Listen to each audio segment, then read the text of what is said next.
saw something that he didn't think could possibly exist in America, a city that looked like it had been destroyed by a war. In the piece that I first wrote for the article, I said that if Detroit had been fortunate enough to have had a flood and a hurricane and a flood like Katrina, the country would know what was happening there and would care about it and do something about it.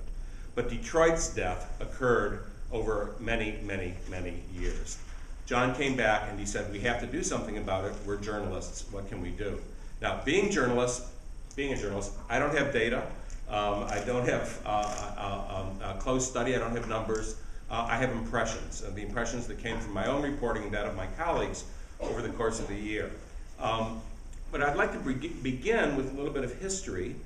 What was Detroit? The Detroit that I grew up in and that my extremely older friend Barry Bluestone in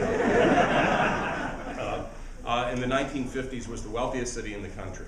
The auto industry coming out of World War II, where World War II had been a huge economic boon on its own because Detroit, the arsenal of democracy, was building the airplanes and the tanks and the trucks for the war effort. And then the post-war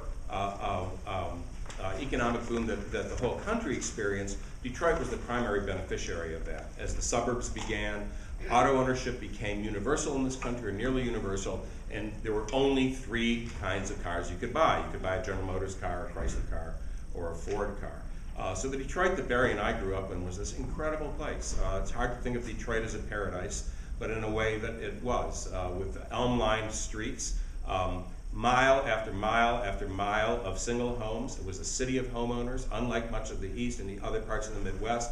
No apartments in Detroit. You worked for an auto company, or you had a family that benefited from the presence of the auto company, and you were a barber or a lawyer, whatever it might be, and you bought your house. And everybody thought that we were blessed. And we were blessed in a way, but we were also blind to a reality that eventually caught up with the city. The city was deceived, I think, into thinking that what I believe were weaknesses, now with hindsight, see where weaknesses were really strengths. The first was this incredible power of the auto companies, these 3 gigantic corporations employing tens of thousands of people, bringing in billions of dollars in revenue, sending dividends checks to millions of Americans. It was, instead of a benefit for the city, it was the creation of an awful dependence. It would have been great if the auto industry had always remained successful, if we never had foreign cars come in, if the price of gasoline never went up, if there were too many roads being built, if government couldn't support the various efforts that needed to build more infrastructure. But we believed that none of that would ever happen. It just didn't occur to anybody. Famously, Charlie Wilson, Injun Charlie Wilson, the chairman of General Motors, said in the early 50s, what's good for General Motors is good for the country. And I think that Detroit believed that intrinsically. The big 3 auto companies, they called the shots in the city, and everybody was ready to listen to them because they were the one who employed everybody. I would add a 4th party to that, and that was the United Auto Workers. I grew up in a union family, a union supporting family. Walter Reuther, who was the great leader of the United Auto Workers, I think was probably the greatest labor leader in American history. But after Reuther, as other leaders came in, the UAW became partners with the auto companies, not only in the notion of auto workers sharing in profits and sometimes sharing in decisions, but became partners in this cycle of dependence, where if it's good for the auto companies, therefore it's going to be good for Detroit. The servants of this, and the facilitators, were the politicians. Everybody running for office in Michigan, the first question he or she would ask, is it good for the auto companies? And what they thought was good for the auto companies turned out to be bad for the auto companies. The best example of that, I think, is John Dingell, who's been in the House of Representatives longer than anybody in the history of the House of Representatives. He was my father's congressman, he was my congressman, and he's still a congressman from Greater Detroit. And he has been he was the head of the Commerce Committee for many, many years, and he was the embodiment of the politician who believed he was serving his city's interests. For instance, in the late 1980s and early 1990s, when the so-called CAFE measurements, I don't know what the acronym stands for, but it had to do with mileage requirements, that the auto companies had to increase the gas mileage on their cars. He fought against it because that would be good for the Japanese car companies and would be bad for the Detroit companies. Well, what happened? People bought the Japanese cars instead of the Detroit cars, and the industry began to crumble. A second thing that we believed in, because Detroit was a progressive city, was that the federal policy of the 1950s was benign, particularly what was called urban renewal or urban redevelopment, which turned out instead to be neighborhood destruction, destroy neighborhoods and replace neighborhoods with one of two things, either soulless and ungovernable housing developments or with expressways. And in Detroit, the expressways were the sine qua non. This was the city of the automobile. And for the very first urban freeways were built in Detroit in the 1940s. By the 1960s, it almost seemed that there was more freeway than there was city. And if you really looked at it from a distance, either the physical distance then or a historical distance now, you see that what those freeways were, they were drain conduits to drain people away from the city, to make it possible, as Teresa said, for the jobs to move out of town, for the people who had the means and the automobiles to move out of town and to leave the city bereft. Third was a self-belief in the fact that Detroit was racially progressive and advanced. This was a city, I remember very clearly in the 1960s, 64, 65, when Watts and Newark and other cities were going up in flames. It was very clear, we all knew in Detroit it couldn't happen here because there is no underclass here. The African Americans, the black people who live in this city, they have jobs, they work at the auto companies, they have UAW salaries, they own their own homes.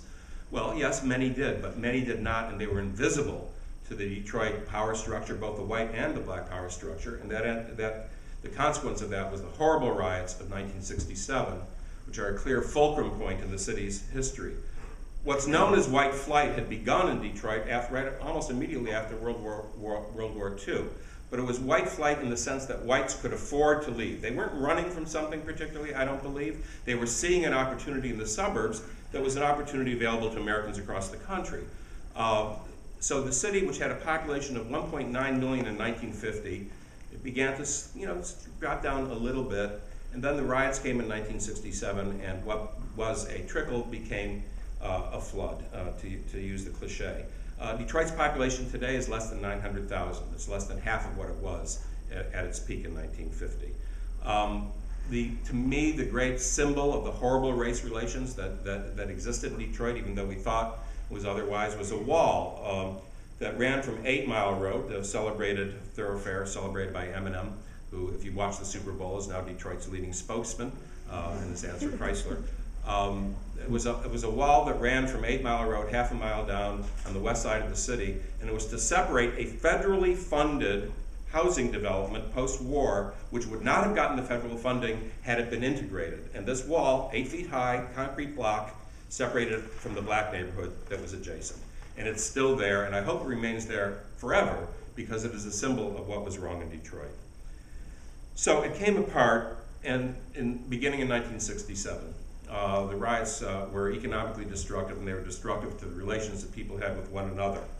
And it was destructive to the political, obviously to the political elite that existed, and a new elite rose. And it was an elite that deserved its chance, which is to say that the black elite in the city. And with the election in 1973 of Coleman Young, a UAW-affiliated politician, an extremely gifted man, who became mayor in 1973, and for his first 2 terms through 1981 really did quite a good job of trying to rebuild a city that had an entirely new economic base, that had a changing population.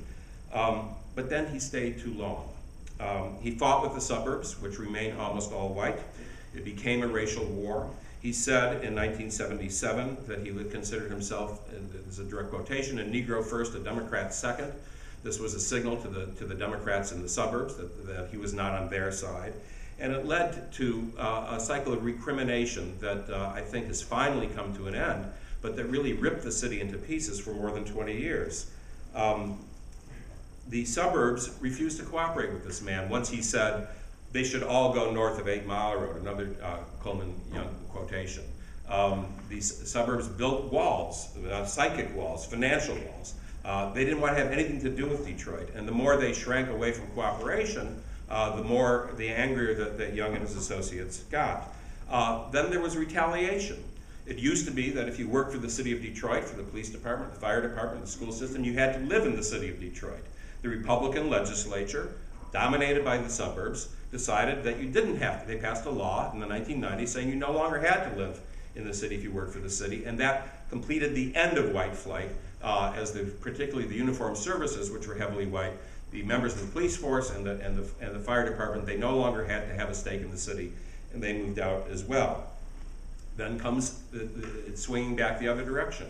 In the early part of the past decade, an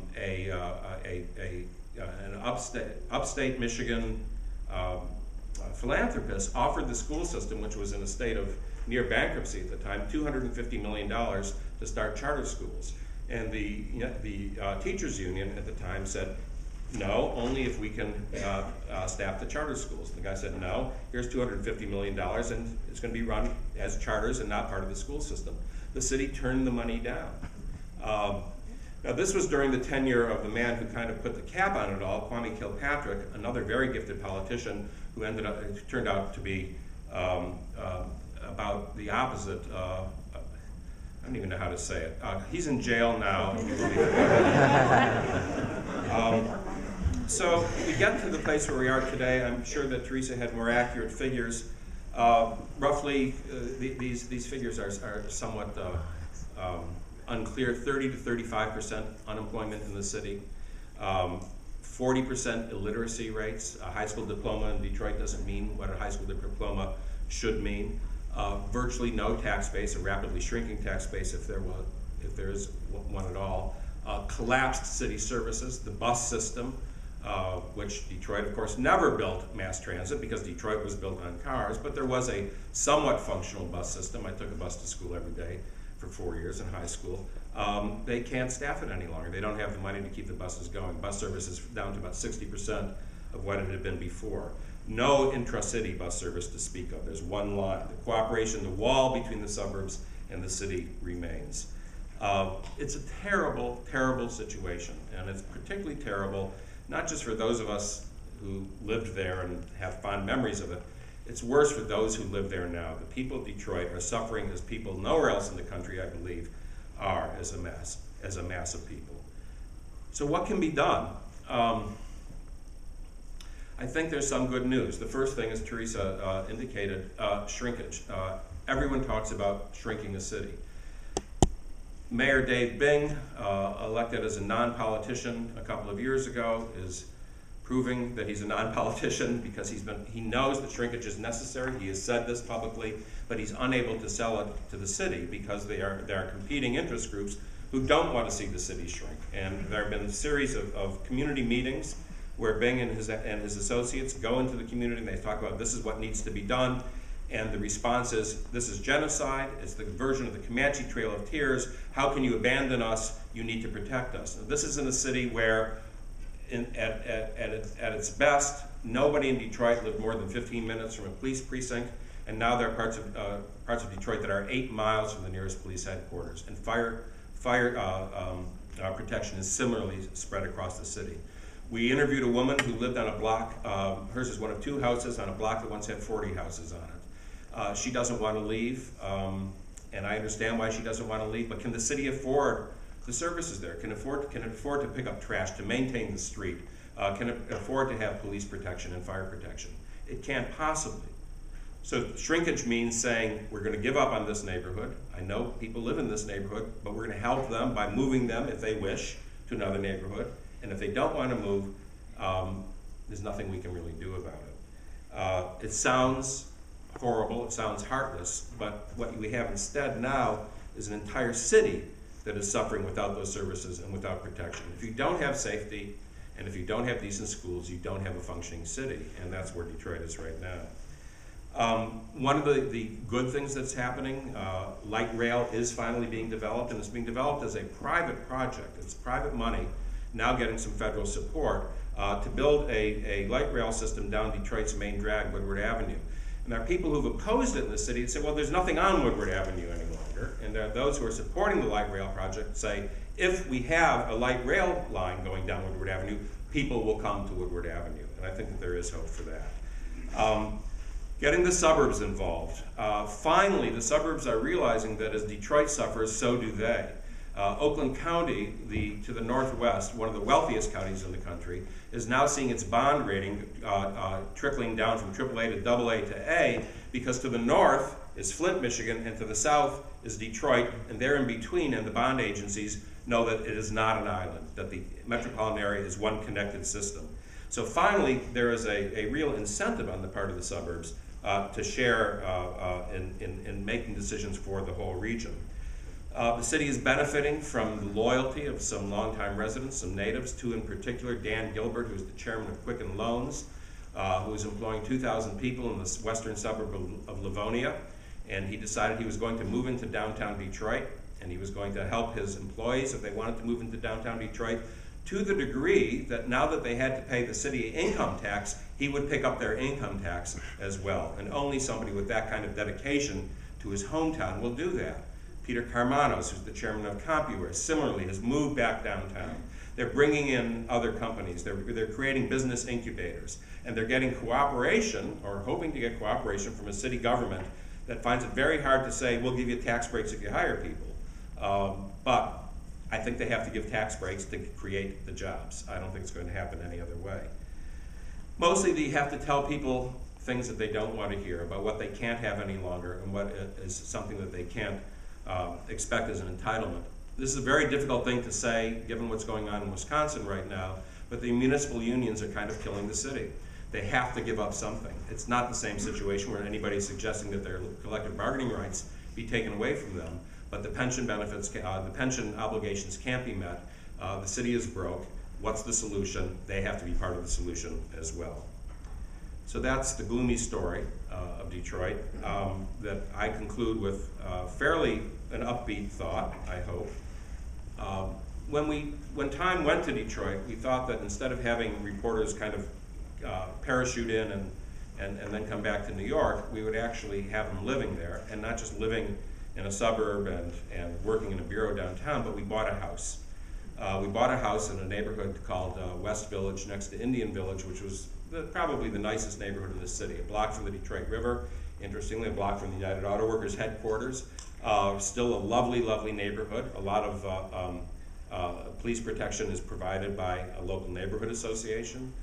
The school isn't so great, so there are private schools there, but it's a very mixed neighborhood, racially and even to some degree economically. We bought a 5-bedroom house built in 1927, 2 blocks from the river, a block from the river, in wonderful shape for $92,000. Now there are people who say, well, I don't want to live in Detroit. Well, you know, I think that there are reasons that one could live in Detroit, but think about this. Grosse Pointe, 3 miles away from that house, one of the most famous communities of wealth in the country, with an excellent school system and in very good shape, you can buy a 4-bedroom house in Grosse Pointe for $150,000. What's happening now is that land and labor have gotten very cheap, and I believe enough in the laws of economic gravity that when land and labor do become cheap, they attract investment, and investment is beginning to show up as other people are moving into the city. Finally, I think that there has to be a kind of a recalibration of federal policy toward the cities. What is the country's obligation to its cities? Is it because they once worked hard for us and now we have to pay them back? No. It's to build a new economy, and Teresa referred to that. And is it more likely to build a new economy than in a city that today has virtually none? That sounds like a downbeat note. I think that Detroit's got a chance, but it's going to take an acts of political will that we've never seen before. Thank you.